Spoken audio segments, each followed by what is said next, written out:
ህይወት ስለ አባቷ ሁሉንም ነገር ተናገረች። አባቴ ፈሪና በቅባቃ ነው። በዛ ላይም ሰውን ገሏል። ልጅም እያለችው ልጁን ክዶ ግን አሁን በህይወት የለም ሞቷል ስትል ትነግራቸዋለች። ታዴም አጠገቧ ጋር ስለነበረ እጅግ ይደነግጣል። ታዴም ምን እያልሽ ነው ያለሽው? ለምንድነው ልጄ ፊት ይሄንን የምታወሪው? በማለትም እየተናደደ ይገኛል። ሰላም ጤና ይስጥልኝ፣ እየሩስ ነኝ። በባለፈው ክፍል ትንሽ ላስታውሳችሁ፣ ታዴና ማርታ ህይወትን በመጠራጠር ያለውን ነገር አንቺ ሮቤልን ቀርበሽ እውነት መጥቷል ወይ እኛን ሊያጠፋ ወይስ ህይወት እኔ አባቷ እንደሆንኩኝ እንዳምንላት እየተጠቀመች ያለችበት ነው ወይ ብለው ተመካክረው ወደ ውጪ እንደወጡ ነበር ክፍሉ የተጠናቀቀው። ህይወትን ለመከታተልና እሷም ሮቤልን ልትቀርበው ማርታ ተስማምተው ነበረ። ሆኖም እሷም እንደምንም ብላ ሮቢ ጋር ሄዳ ሰላም ካለችው በኋላ ህይወትን ሊያጠፋት ያለ ሰው አለና ስለዚህ ለእሷ መጠንቀቅ አለብን ብላ ትለዋለች። ምንድነው እሱ ይሄ ነገር ብሎ ሲላት ህይወት ከዚህም በፊት ባለሀብት ሊጠልፋት ገጠር ላይ ሊጠልፋት ስለነበረ ነው ወደዚህ የመጣችው። ስለዚህ አሁን ደግሞ እሷን ሊጠልፋት ተከትሎ መጥቷል። ህይወት ይሄንን አታቅም። ይሄንን ካወቀች ለእሷ ጥሩ አይደለም፣ እኛ እንጠብቃት በማለት ለሮቤል ትነግረዋለች። ሮቤልም ወይኔ እንዴት ይሄንን አልሰማውም በማለትም በመደንገጥ በቃ ችግር የለውም እጠብቃታለሁ፣ አይኔን ከእሷ ላይ አልነቅልም በማለት ይነግራታል። ግን የተለየ ነገር እሷ ላይ ካየክ ንገረኝ፣ አንተም በማይመች ሰዓት እኔ ልጠብቃት እችላለሁ በማለት ትለዋለች።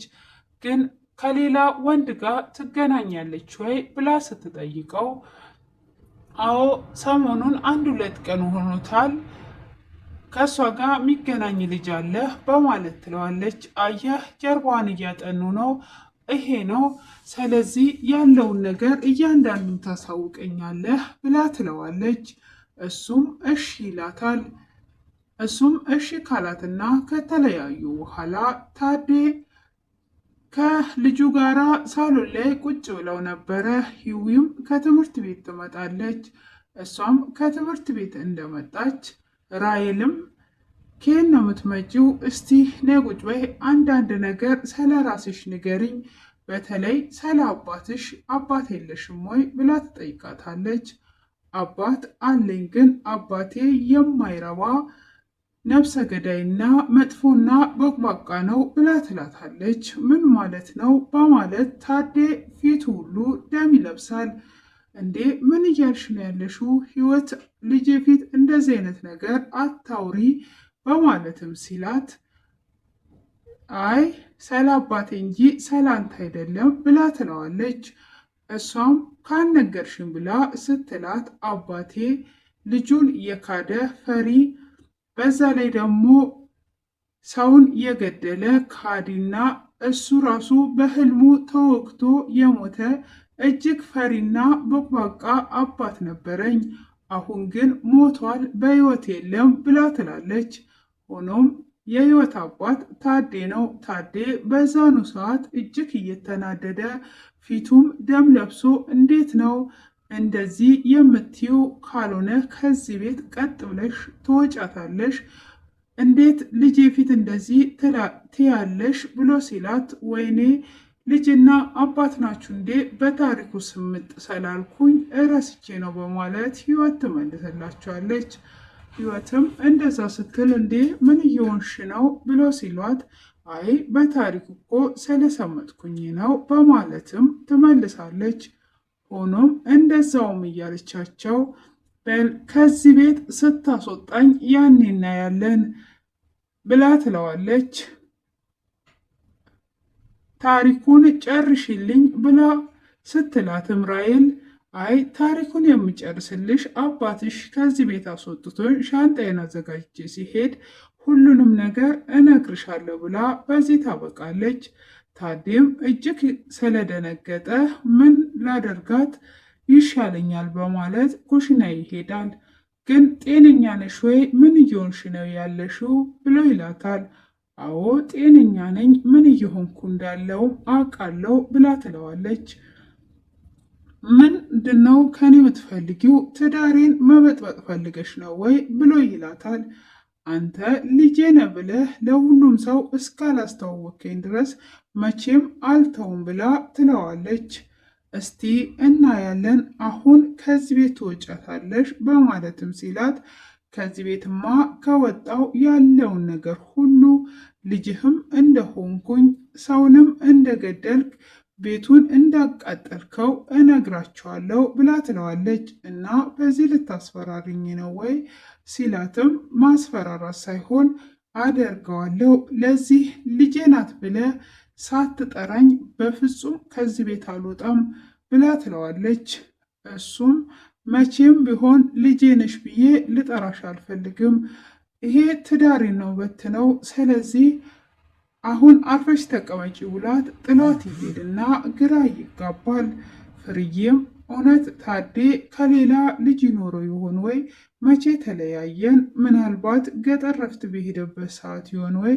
በማለትም እንዴትስ ደግሞ እጠረጥረዋለሁ፣ መጠርጠርም የለብኝም እያለች ግራ እየተጋባች ትገኛለች። ሆኖም እንደዛውም ቢሆን ምንም ነገር ማድረግ አልችልም። እንግዲህ እንዴትስ አድርጌ ነው ይህንን ነገር የማልፈው? በፍጹም ታዴማ እንደዚያ አያደርግም በማለትም ራሷን እያሳመነች ትገኛለች። እንግዲህ እሱ ሰውንም ገሎ ልጁም በጉያ ውስጥ እያለች ሰራተኛ ናት በማለት ይላል። ፍርዬም ተጨንቋ ቁጭ ብላ ራሄል ትሄድና ለምንድን ነው ህይወት የእኛን ቤት መርጧ እዚህ ቤት እንድትቀመጥ ያደረሹ? የአባቴ ዘመድ ከሆነች ስለዚህ ሁሉንም ነገር ታውቃለች ማለት ነው። ለዚህ ከዚህ ቤት መውጣት አለባት። ያን ጊዜም እዚህ ቤት እንድትቀመጥ የፈቀድሽው አንቺ ስለሆንሽ ከዚህ ቤት ትውጣ ትላታለች። በፍጹም ከዚህ ቤትማ የትም አትሄድም፣ የትም አትወጣም በማለት ፍርዬም ትመልሳለች። እሷም ፍርዬ ከመለሰችላት በኋላ አንድ ነገር እንኳን ቢከሰት አስቢበት፣ አንቺ ነሽ እዚህ ቤት እንድትኖር የምትፈልጊው ብላ ትላለች። ቤት የእግዚአብሔር ነው፣ እሷ ከወደደች እስከፈለገች ድረስ ትቀመጥ በማለትም ትመልስለታለች። እንግዲህ ቤቲም መልሷ አሁንም ከሮቤል ስልክ በድጋሜ ሰርቋለች። ሮቤልም አግኝቷት ስልኬን የሰረቅሽውን ንብረቴን ሁሉ ካላመጣሽ አሳስርሻለሁ ብሎ ሲላት እኔ አልወሰድኩኝም፣ ዞር በል እባክህ፣ ያውና ከልጅቷ ጋር የቆመው ኃላፊዋችን ነውና እሱን ጠይቀው ለእሱ ነው የሰጠሁት ብላ ትለዋለች። ዳጊም እሱን ባየ ሰዓት እንቅ አድርጎ ይዞ ንብረት ይመልስልኝ ብሎ ይለዋል። እንዴት እንደዚህ ታደርገኛለህ? እኔ ምንም አይነት ሌባ አይደለውም በማለትም ህይወትም ስላለች ምንም ሳያደርጉ ሳይደባደቡ ይለያይና እሱም በስጋትና በጭንቀት ውስጥ ይገኛል። እንዴ ቢያሳስረኝስ? ቤቲ ምን በድዬሽ ነው? ምን አድርጌሽ ነው እንደዚህ አይነት ነገር የምታደርጊኝ? ብሎ ይላታል። አንተ መጀመሪያ ሀሳብን አካፍለኝ፣ ለምን ተጠራጠርከኝና ለምንድን ነው ሀሳብን የቀየርከው? ለዛ ነው እንደዚህ ያደረግኩትም በማለት ምላሽ ትሰጠዋለች። እኔ አልጠረጠርኩሽም፣ ግን ሁሉንም ነገር በብላት መስራት ፈልጌ ነው ብሎ ሲል ካዲያ ሴት ጋር እንደምትሄድ ለምን አልነገርከኝም? ትለዋለች።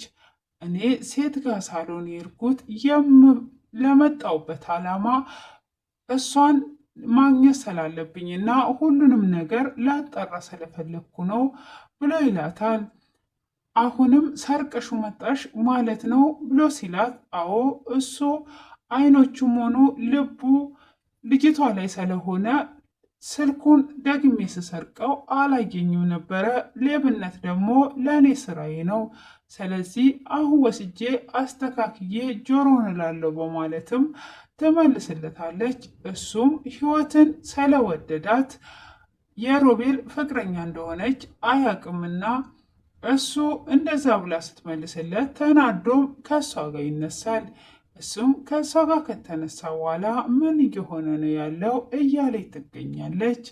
እንግዲህ አሁን ላይ ህይወት ያለውን ነገር ካልተናገርክ ሁሉንም ነገር አፍረጥርጠህ ልጅህ እንደሆንኩኝ ካልተናገርክ ነፍሰ ገዳይና እኔ ልጅህ እንደሆንኩኝ ያለውን ነገር እናገራለሁ እያለች ትገኛለች።